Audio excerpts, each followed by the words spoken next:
So today we'll be talking about the benefits of aging.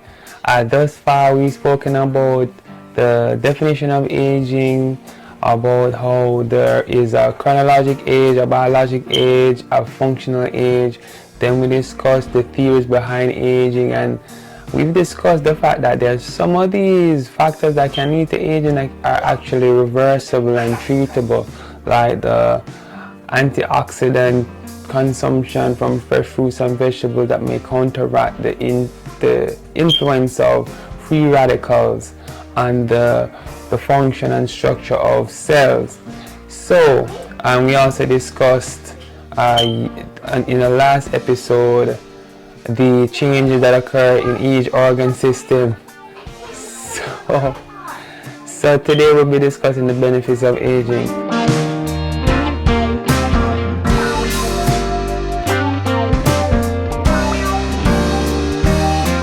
So the objective for today is, in 2016, the Federal Highway Administration in the US recorded that 1 in 6 drivers in the US were 65 years and older. And the Jerry fact for today is that older adults are less likely to experience depression than younger adults. So this is to say that life still goes on in your 60s and beyond. You can still drive, you could still be an active participant in life and still contribute to society. And it also shows that getting older isn't that bad. You have a lower chance of being depressed than someone who is younger. So that's just food for thought. So today we'll be discussing the benefits, and these are some benefits that I found in my life as a 36-year-old person and in my practice as a geriatrician, and also from what I found online, and some of the points online are from actual studies. So first and foremost, so there are many benefits, but I've chosen 10. So first of all, with time and experience comes wisdom, and wisdom is so scarce nowadays. Not many people are wise, and the good thing is that the longer you live, the more wise you become, and wisdom is so valuable. To long-lasting relationships, when you've lived a certain time on this earth, you've been able to build relationships, and when one has invested in a relationship for many years, you tend to see the dividends of that investment. So it brings that benefit. 3, less likely to experience depression, as mentioned before.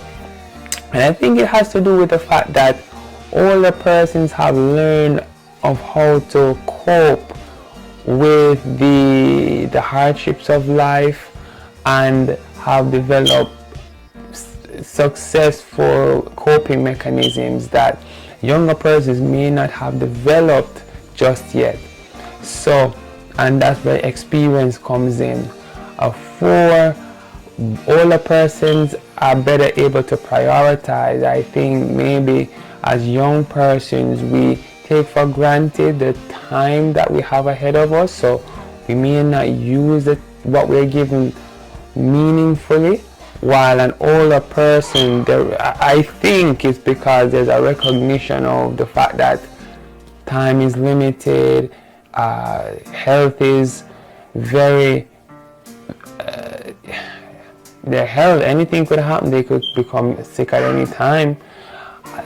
These things help you to realize that, or help them to realize, older persons to realize how important it is to be grateful for the things that they do have, and in making the best use of a moment, of a relationship, things that younger persons take for granted.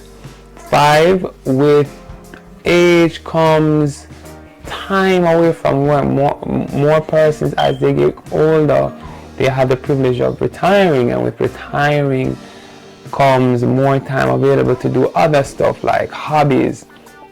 And oftentimes hobbies, as we mentioned in a previous episode, can actually bring cash, can bring contentment, and can bring so much joy to someone's life.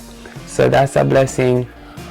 6 grandchildren and other younger family members come with age as well, and oftentimes younger family members and friends of the family can bring so much joy to your life. And I think sometimes if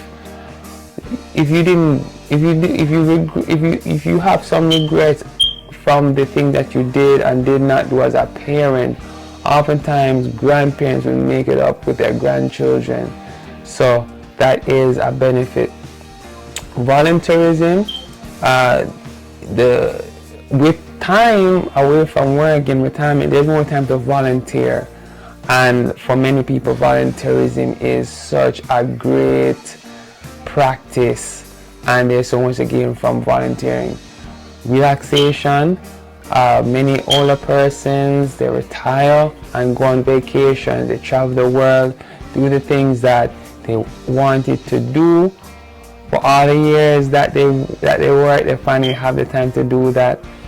And teaching and giving back, with experience there comes a vast knowledge, not just of theory but of practice. And many older persons will take the time to maybe teach as an honorary lecturer and give back, give up their time, sometimes money and other resources.